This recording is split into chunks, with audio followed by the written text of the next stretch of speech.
Ladies and gentlemen, welcome back to the F124 driver career. We are Monaco bound today. Thankfully, it's fully dry. We have had issues with tyre temperatures in Monaco previously, but whether that's going to be a case for us here in the Ferrari, I'm not sure. We are still continually trying to finish a race. The last two Grand Prix have ended in engine component DNF failure. Lovely. So how far we get through this Monaco weekend, I'm not sure. Hopefully it's just a rough spot we will work through.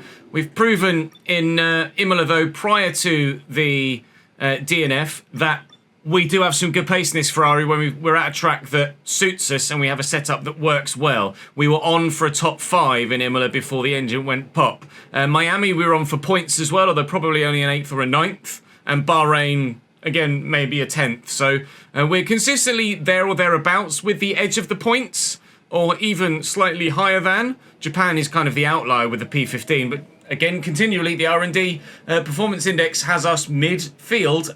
Similarly, Mercedes, McLaren and Haas, all about a step further on than ourselves. We're lost in the middle, in fact, aren't we? We are in the middle of the midfield, all on our own. There is the front pack, the back pack, and then us.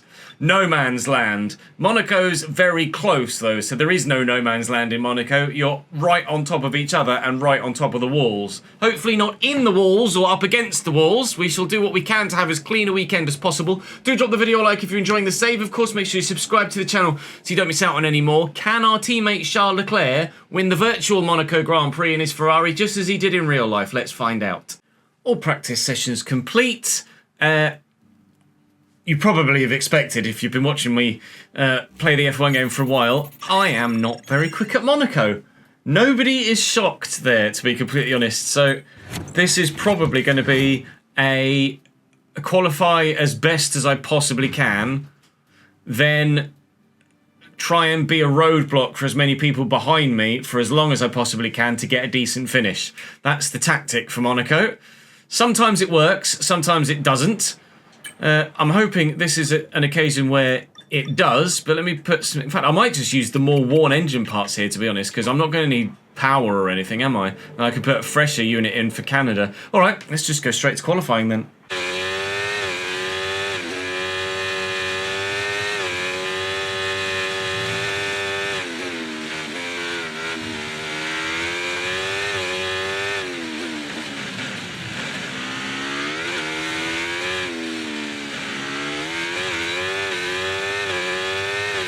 .108999 from Max Verstappen. I am P20 and I am P20 by a margin. So, a la Brazil last year and Bahrain this year, we're going to tweak the difficulty down ever so slightly for the actual race. I know I'm not great at Monaco, but... Oh! Half a second off P19 with my first run and half a second off P19 with my second run. We only drop it from 105 to 103, but even just that 105 to 103 is probably going to be enough to actually be able to make some decent content. I'm really bad at Monaco. Well, you know where I am on the grid. We've dropped it to 102. Max Verstappen put in a we'll see if I'm actually still able to do anything at 102. Max on pole, a 108.950 for him, which is just lightning quick. Leclerc P4. I'm just well off it. I feel like I might have even been quicker at Monaco last year in the Haas. I'd have to go back and check the video footage. But I feel like my performance in the car has actually gone backwards since Monaco last year. Back of the grid, not great, I know, but let's just try and use the first lap to push your way up the order. Yeah, okay, it's Monaco, mate, that's not going to happen. So it wants me to go one lap longer because my tyre wear's better. What I'm actually going to do, although it says a 2 stops quicker, but let's be honest, track position is king around here. I'm going to go maybe 30 laps on the mediums and then try and box and undercut as best I can because, I'm starting P19. Yay me, Kevin Magnussen had a penalty. So I will go 30 laps on the mediums to then go 48 laps on the hards, which should comfortably be able to do that distance. Apparently, it's quite a drinker as well. It's recommending me 4.4 laps worth of extra fuel. Sure, I'm not going to need 4.4 laps worth of extra fuel, surely. But maybe I do. Like I say, we've dropped it to 102 from 105, which is still a really high difficulty level. It's just I'm not at my same level around Monaco. So I'll do what I can. Hopefully there's a decent video here, otherwise it might be a bit of a short one. This is probably going to be very painful, chat and YouTube, but we'll do what we can. 102 difficulties, still significantly higher than we raced Monaco last year.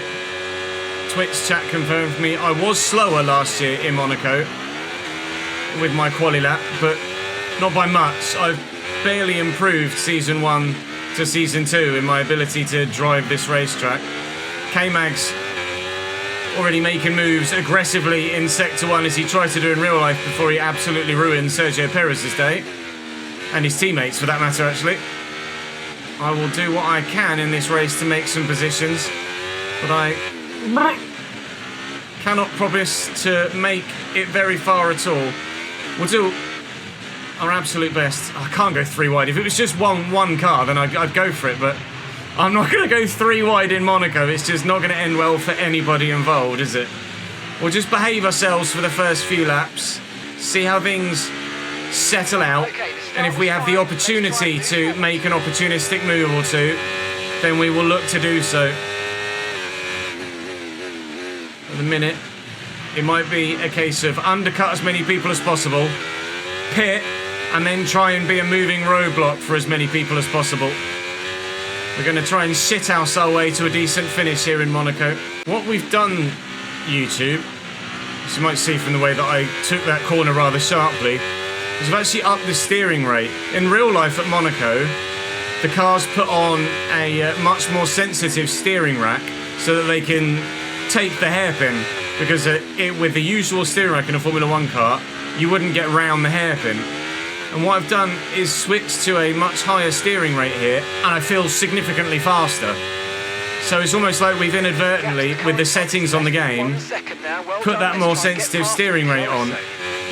And as a result, I feel more competitive immediately. So I'm hoping that might have solved a little bit of our issues, because I was understeering a lot. We'll see what happens. I'm going to try and make a move or two if I have the opportunity. Get myself a couple of positions higher before we undercut. And then when we undercut, hopefully, some positions will just tumble towards us. It's an ambitious plan, to say the least. But you never know, it might work. Down in there into Mirabeau is the best option for an overtaking spot here. Or out of the tunnel that we're about to come up to into the chicane. If you can get a run on someone through here and dive up the inside. I'm not quite close enough. Am I close enough? I'm not quite close enough. It is definitely worth a go at some point though. I'm all over the back of Kevin Magnussen here, but I, at the minute, haven't been able to find a way through. But I am loitering with intent right behind the Haas. Should he make a mistake, or should there be half an inch of space, I will look to pounce. But I'm gonna. Excuse me, Kevin. Just gonna try and hang on around the inside of the hairpin here. Forced me into a wall, bumped me into a wall. No damage, thankfully, but Jesus Christ, Kev, that was, well, I guess characteristically aggressive from Kevin Magnussen there. Just pushed me into the wall. Thankfully, I still made it around the corner. I was bold with my move, but I didn't make any contact and push him into a wall. We'll try that again, and hopefully next time it goes better. Around the outside of Raskas. Now that's a move I didn't expect to pull off. That was as opportunistic as they come, and Kevin has ended up in a wall there. Now, how's that happened? Did I give him the squeeze? Does he just misjudge something? I've come around the outside of Raskas. He's clipped the wall there. And then, I mean, I've left him. There is enough space there for a car. There's absolutely enough space. He's kept it in, and he's just, quite frankly, gotten it wrong. That is Kevin Magnussen crashing as we made a very uncharacteristically particularly impressive overtake around Raskas. But I don't think I've ever, in a career mode lobby, overtaken anyone around the outside of Raskas like that. That's just a really damned good overtake, if I dare say so myself. Which you didn't expect to see today, did you? Now that might... there you go. Literally as we were about to say it. That might have caused the full safety car, but it's just a VSC at the moment. They're retiring from the race. Kevin's out. Well, I had legitimately made the overtake before he crashed, so... That's not on me, that one. One overtake made, one position made. Okay, slow down. Although I'm back where I started. Which means you're going too fast. But now we'll try and get Teo, and hopefully Teo won't be quite so aggressive in his defence, and will actually know when to give up and let the place go, which Kevin clearly didn't there. VSC should be over very soon, I would have imagined, and then we can start making moves again. Bit of a gap to close up. That gap ahead, please. So I was just 6 seconds. very wary of getting a penalty for being under the delta, but hopefully we should be able to close the gap. I'm sure we will. We were sticking right with the pack. Teo's about 9/10 behind the car in front of him, and the gap is closing, so I'm sure we'll be right up with him. And then hopefully we can make some more moves forward. One overtake per 8 or 9 laps or so would see us move quite considerably up the standings. Whether I'm able to actually make it to the points or not is a different matter. I shall do what I can to finish as high as possible. Keep getting that. Ever since I upped the steering rate, I keep turning too sharply and too soon for the Nouvelle chicane. I haven't adjusted yet at that part of the track. Everywhere else I seem to have almost pretty much got it nailed. Although evidently there's still some work to be done.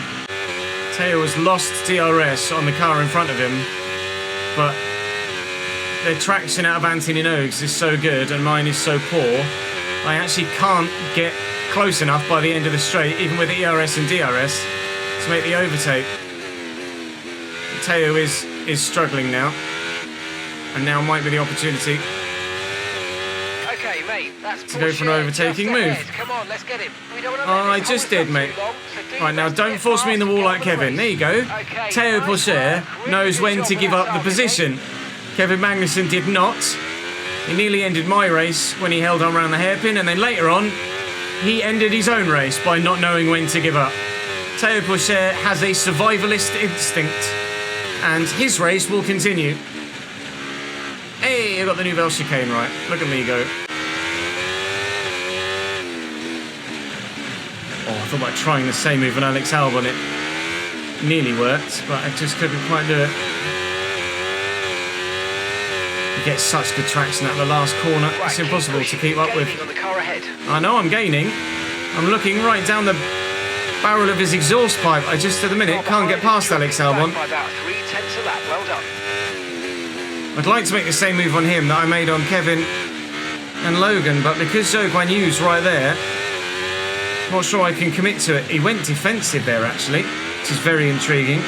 If he does that again next lap, I might just try and blast it all the way around the outside of him. Let's see if we make it move the other way around into Mirabeau. Alex and I are definitely both getting held up by Zhou Guan Yu here. Albon has much more pace than the Chinese driver.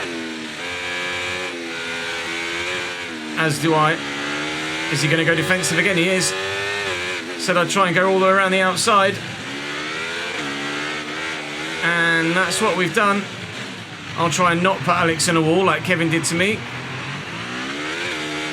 And Alex has just held on and kept the position. I'm not going to go for a lunge up the inside there. We've seen many a driver try that and fail over the years. Well, that was a little bit of entertaining side by sides, but I couldn't quite get the move to stick. But now Alex is going to be slightly more vulnerable, with space in front of him for me to try and lunge into at some point. Inside around Mirabeau is definitely better than outside around Mirabeau. Forgive the driving. But I don't mind where we get past, so long as we do. I keep getting little snaps of oversteer when I decide, right, I'm going to commit to overtake Alex, and I put my foot down a little bit more, I get a tiny snap of oversteer, and it's just enough to ensure that I don't quite have the space to go and try and slide it past Alex either on the inside or outside for another attempt. We're 23 laps in now. And really, we've made 2 positions, which is not ideal at this stage. This gap in front of Zhou is growing to Bottas. The gap in front of Bottas is growing to the RBs. We might look to box on about lap 27 or 8 rather than lap 30 or 33. And try and undercut as best I can. Just makes as much time as I can, because these tyres are getting to the point now where I just don't know if I'll be confident to try and overtake anyway. You see the wear there on your screen. If the mediums do 28 laps, then I'm going to need the hards to do twice that almost, which is also a bit of an ask, really. So we have to hope that the hard tyre hangs on better than the mediums have. Judging by how the hard tyres felt in practice, I don't really know, as they will do. They felt like driving on ice in practice. Probably not too dissimilar from how it feels driving on these 30+% worn mediums, to be completely honest. But if the pace is slightly quicker, then the pace is slightly quicker. Continually apologies for the really poor driving. I'm particularly struggling at Monaco, a lot more so than I did any of the times we drove it on 23, if I'm completely honest. This year's handling model and me and Monaco are a worse mix than even F1 22, it feels like at the minute. And that's saying something. They're too good in the traction zones, Connor. They pull away in every traction zone. So even though I close on them in the braking zone and round the corners, I can't get out of a corner well enough to be able to attack at the next one.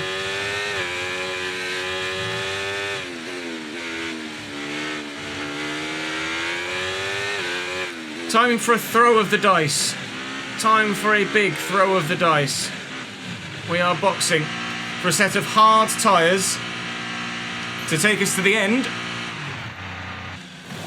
Yes, of course, there's a safety car at any point. Oh, of course there is. Oh, my whole strategy was undercut and save time. And it's not gone out the window, but that's just what we didn't need here at Monaco, isn't it, really? Let's be honest. Well, hopefully these hard tyres have more grip than they did in practice, with more rubber being put down on the track over the course of the weekend. And we will judge now how much time we will, or perhaps will not make, judging by the deltas in the top left. Can we close those gaps? We don't expect anyone else on the medium tyre to box for 3 or 4 laps. You've got Max Verstappen closing right behind me now. We're nearly a lap down, having boxed. Max is almost 25 seconds or so ahead of anybody else here. Verstappen is absolutely rocketing along this Monaco racetrack. He's as good as I am bad around here today. I feel like the deltas are coming down. So hopefully, well, we should certainly get past Albon and Zhou with the undercut. It's just a case of whether we can get anywhere near the group in front, where the other Sauber and the RB and McLarens are. Even the McLaren car isn't doing that well here, as you can see. There's a purple sector 3 though, so there's definitely some pace in the car right now. Some are in the pits. Well, at least an Aston Martin's in the pits anyway. The medium runners seemingly stopping about lap 33, which is what we were expected to do ourselves. There's an Alpine boxing as well. Obviously some in that front group, a McLaren, an RB, etc. If they're both running the medium tyre, then one of them will run an extra lap.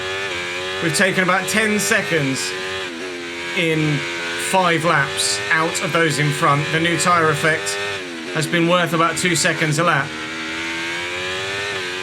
So we are driving not necessarily well, but quickly at the very least. Let's use overtake. Can we make some positions here? Ocon was in. Ocon was the Sauber that was significantly down the road from us.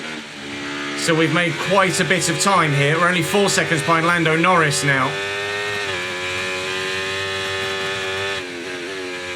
And he was considerably down the road when we first boxed. So we might be up as high as 14th or 15th by the time everyone else has boxed. Not sure whether Lando was the most forward of the 2 McLarens or the further back. If he was the most forward, we might make even more positions. Charles Leclerc is in on 34, probably because my pit stop was originally scheduled for 33, so they will have scheduled the Ferrari strategies to be split, so he was going to stop a lap after where I previously was going to. I could really do a Teo Pourchaire boxing this lap, to be honest. And Teo will actually make it around the corner and into the pits. Thank you, Mr. Pourchaire. Now, we are going to make it out in front of Nico Hülkenberg and Oscar Piastri. This could be close, but we're out in front of the Alpine. We're up to P13. Now, I believe that's most people stopped now that we're on the medium tyre. Okay, so gap ahead, 4.4 seconds. Unless those that are running long on the hards are still lapping quite considerably faster than us, there may yet be more positions to be made from later in the Grand Prix. At the minute, it's operation all hands on deck defensively to try and keep Nico Hülkenberg and Oscar Piastri behind. Now I become the Alex Albon and Zhou Guanyu and Logan Sargent of the first stint. I'm the slower car, I'm the one in the way holding them up, stopping them from making progress down the road. Sorry lads, but that's the nature of Monaco. You can see the gap at Lando has opened out. It was 3.6, it's now 4.2. So any hope of catching that McLaren is well and truly gone. And if Pierre Gasly's setting fastest laps of the race, then I think any hope of catching the Alpine is also probably well and truly gone, isn't it? So who's left to box then? Charles Leclerc has boxed and actually stands a great chance maybe of trying to get up to P2. So everyone from Daniel Ricciardo forward, other than our teammate, is yet to box. Kevin obviously crashed out earlier on. Trying to use as much battery as I can here to try and pull away from Hülkenberg and Piastri. And by doing so, we actually have, utilising as the fastest sector one of the whole race so far, in fact, by utilising as much battery as I did there. I'll try and do that as much as I can whilst the ERS lasts, and try and not make as many mistakes through the corners, or make as minimal amount of mistakes as I can.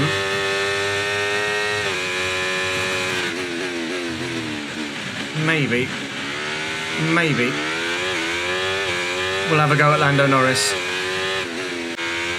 Well, by utilising my battery like I mentioned we did, or we're going to, and have done, we'll set the fastest lap of the race.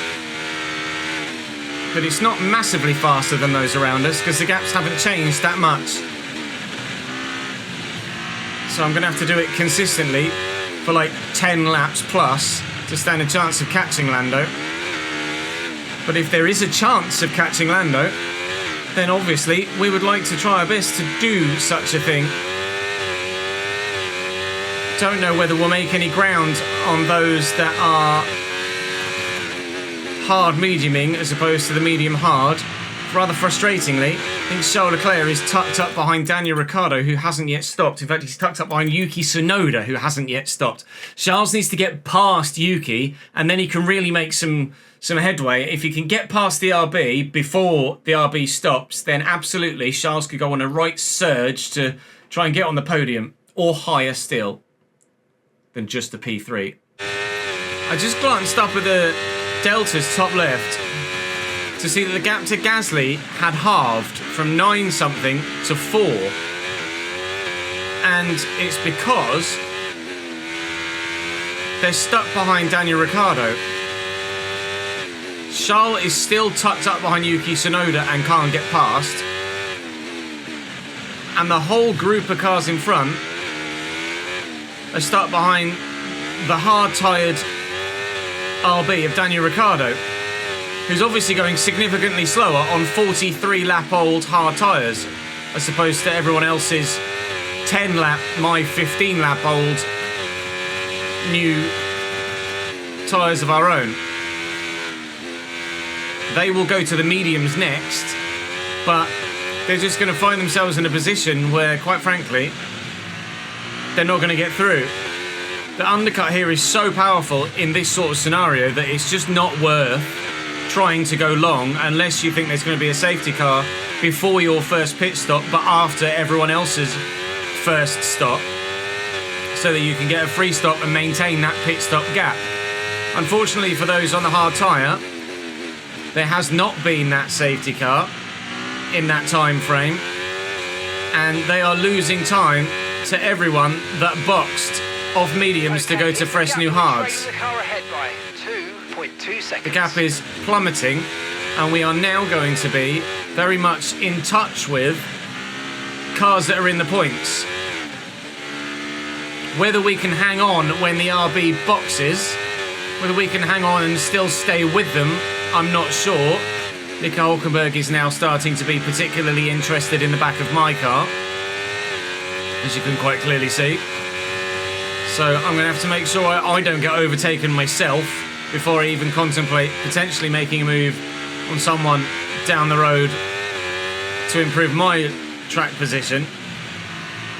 We're still probably thinking more defensive than offensive at the minute, but there is maybe the opportunity, helped by the very slow at this stage of the race on those tyres RBs, to make another position or two and maybe sneak into the points. Don't know how long they plan to go on those hard tyres, to be completely honest. Not much longer, I wouldn't have thought. Maybe lap 45? Because then they'd end up running the same 33-lap stint that everyone else ran on their mediums. So we might be right about the RB stops now. But at the minute, they are not showing any sign of coming in. And we are right with Lando Norris now. I brought Nico Hülkenberg and Oscar Piastri with me for good measure.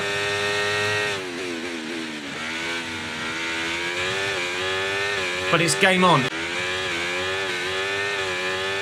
Tsunoda's in. As is Carlos Sainz. We are in the points. The hard runners have absolutely bottled it. Going hard medium has not worked at all. Yuki in the box. Lewis out the box. Sainz out the box. We're into P10. Ricciardo will box as well from just in front of us. We will be running P9. There might just be points on the board here in Monaco. Bonjour, Monsieur Norris. We've joined the back of the gang. Ricciardo's in with P9. Okay, you're in the top 10. Now it's a, can we hang on to the back of the train, or are they still going to be too quick for me question. 11% on 3 of the 4 tyres. The front right is only higher because I've given it a little bit of a scrape of a wall somewhere. By somewhere, it's more likely everywhere, but you know what I mean.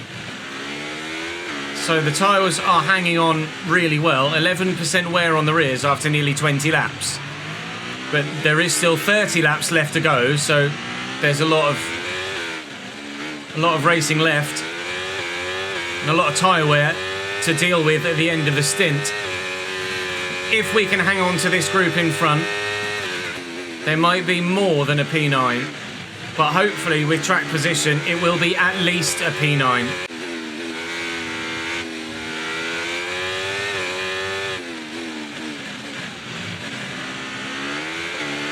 Oh, Lando, that was really... I think Lando's struggling with an issue of some description.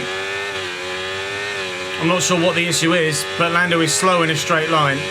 I think the McLaren has a mechanical fault of some description, and he's vulnerable. Very, very vulnerable. I don't think it's an aero thing. I think it's a technical issue with his engine. I just need to make sure I time the move right. Don't stuff it in the wall by trying to get too ambitious. The group in front are pulling away, but there's not really much I can do about that. All I can do is make sure that when I do get past Lando, if I can get past Lando,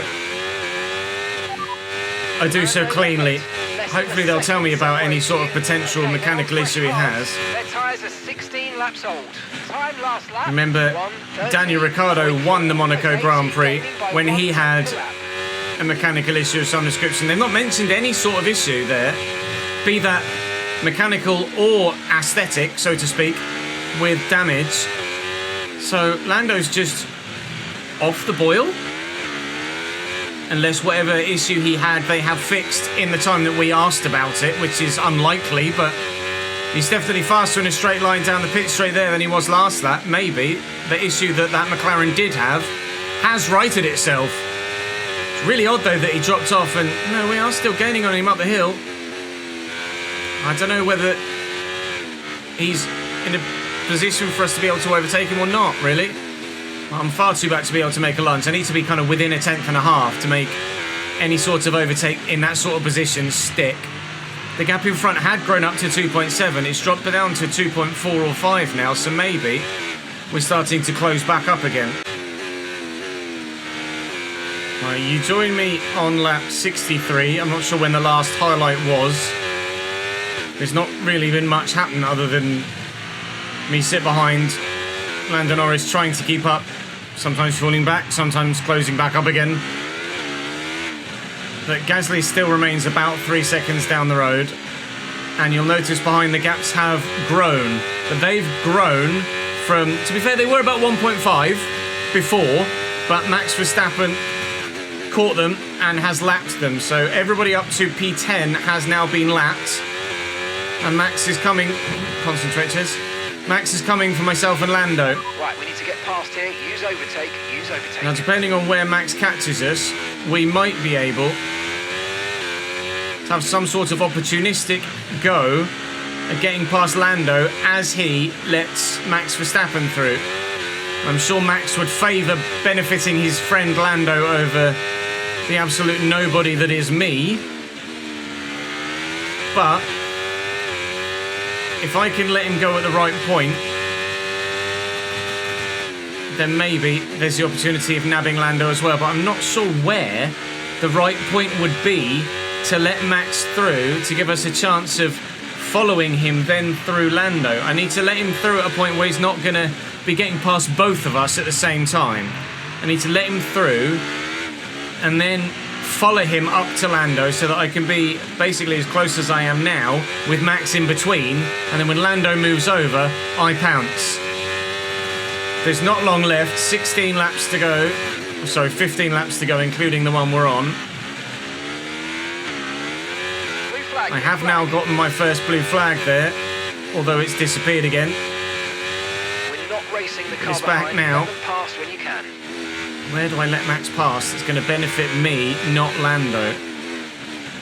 He's still a little way behind, to be completely honest, but I've got to get out of the way at some point soon. Do I do it into turn 1? Or up the hill? It's not really close enough. I've kind of got to do it into a slow corner, don't I, really? It needs to be right behind me. These tyres need to get us to the end of this race. Brrr, where do I do it? Probably down the hill into Mirabeau, to be honest. Go on, Max, go. And get right on the throttle again immediately. And we will now follow Max up to Lando Norris. Now that takes a lap off our overall race time, of course, because we've now been lapped. We will only go as far as lap 77. I need to stick with Max here, and Lando's letting him through. And can I burn my battery here and try and get past Lando on the run up to the chicane?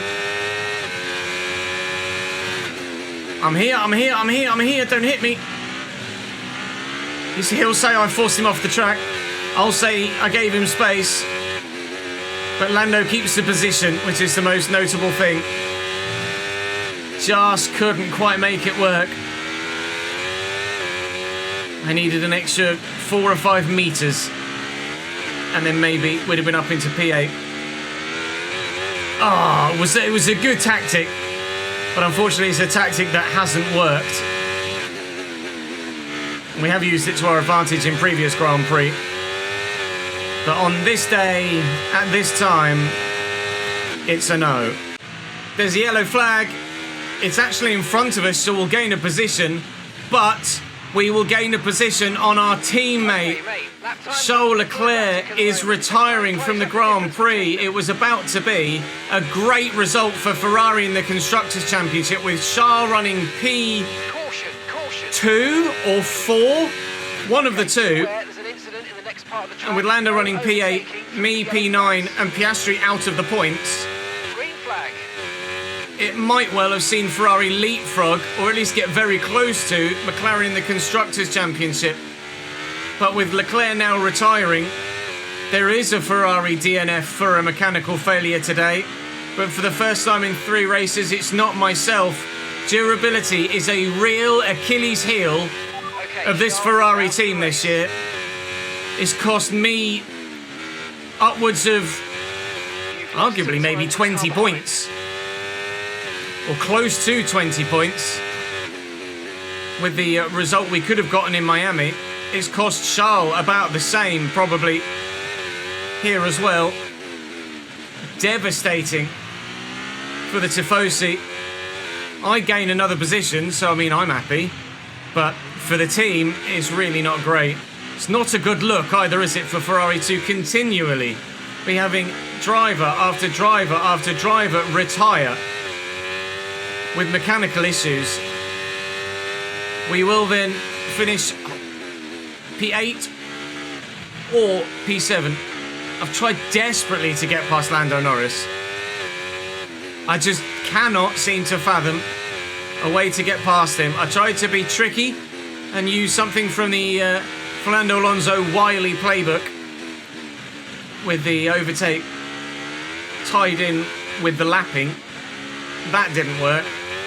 And I just haven't been able to get close enough to make a dive anywhere, to have a go at taking Lando anywhere else. On lap 72 of what will be 77 for us, so 6 laps to go.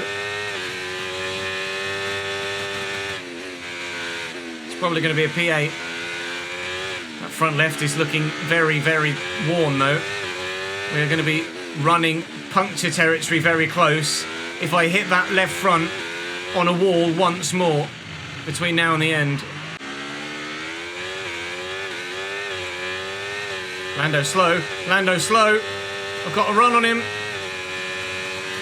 I'm going to try around the outside at the Nouvelle chicane. We've kept it inside the lines. Oh my God. We've taken Lando Norris for P7. He got a terrible exit into the tunnel. And we've burned battery and we've gotten the man. It's taken 30 laps to get that move done. But on this occasion, it was Lando making a mistake. Just as in Imola, Charles Leclerc made a mistake for us to nab our teammate coming out of the chicane. At the bottom of the hill, going into the tunnel, Lando Norris has made a crucial error, had a poor exit, and we've been able to burst past him out into the sunshine through the tunnel and hang it on round the outside. Fantastic overtake on Kevin Magnussen on the outside of Raskas earlier today. And just as equally impressive a move around the outside of Lando Norris into the first part of the Nouvelle chicane. 2 of my best ever Monaco overtakes in the same Grand Prix. When we cross the line, we'll have 2 laps to go. 76 and 77. It was late, but oh boy was it great on Lando Norris. We're going to get a P7 finish here, provided my front left tyre doesn't explode on me before the end, because I'll show you on the main straight. It is particularly worn, and from about 70% onwards, you are very highly at risk of a puncture. And my front left is at 64%. Yikes.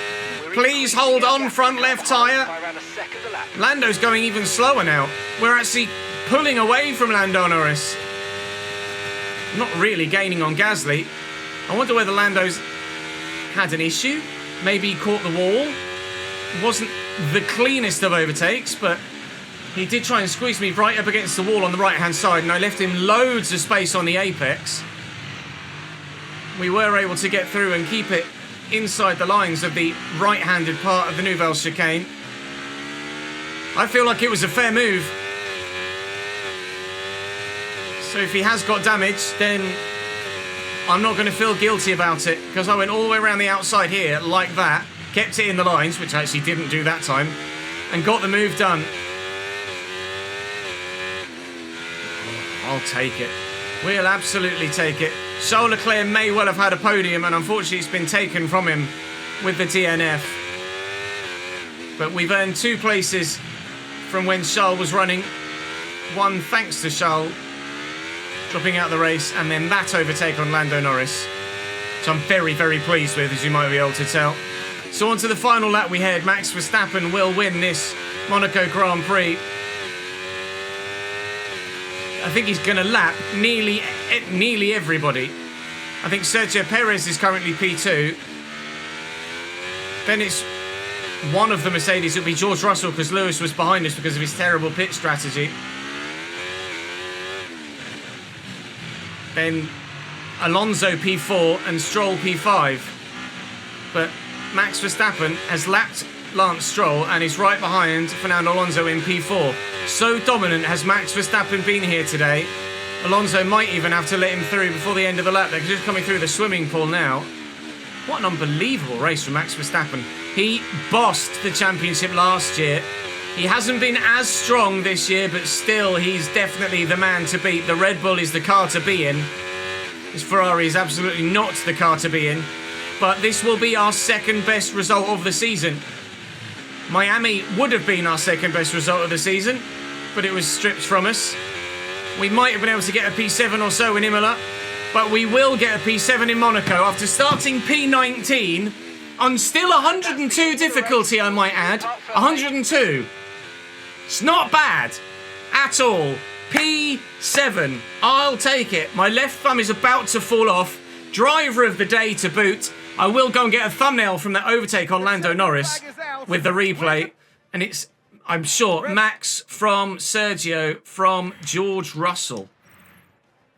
Indeed it is. P19 to P7.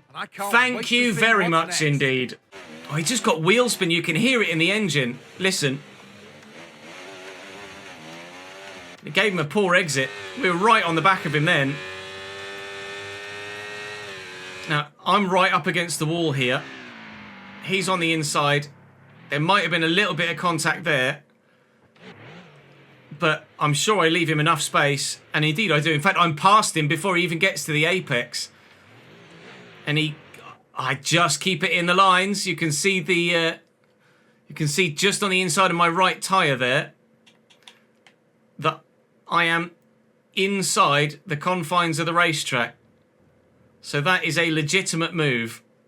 It's also going to be a damn good thumbnail too. Experience up, racecraft up, awareness up, pace up, and focus up too. Focus is my weakest stat, evidently, but I guess it's accurate with me concentrating on live chat and commentating on stuff too.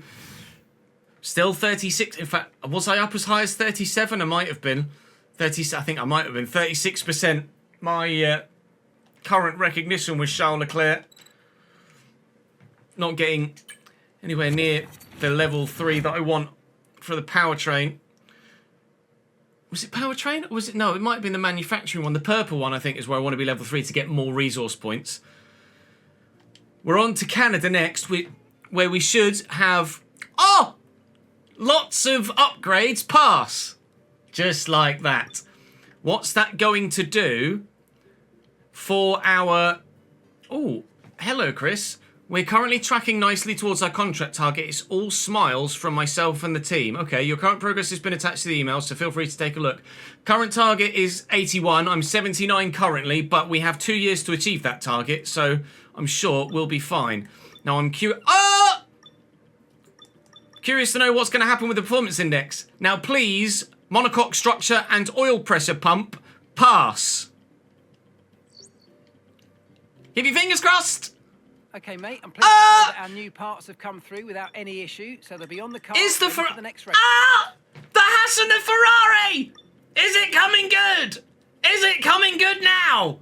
The Haas and the Ferrari! On paper, the fastest and second fastest cars. I've never been more excited in my life. Please don't rain in Canada. This could be the making of our season.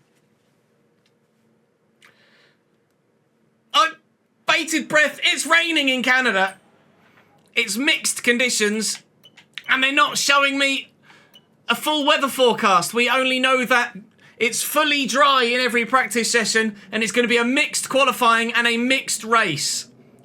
R&D progress. Ferrari've gone, insert Jose Mourinho gif. We're right there with Haas. Oh my God.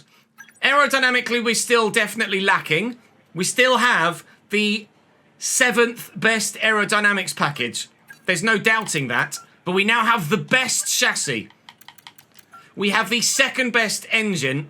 And obviously, reliability isn't that important. Obviously, it's quite important because of the nature of all of the DNFs this season for Ferrari cars. But, oh my God. So I'm going to be able to upgrade the drag reduction after the next practice session. I'm then going to be able to do the wheel rim comers after that, but I then won't be able to upgrade anything front downforce, rear downforce, or wet drag reduction wise until I've got 50% recognition. But we will ultimately be able to do the DRS as well. Chassis wise, there's still some improvement to be made until we can get to that 50% recognition required.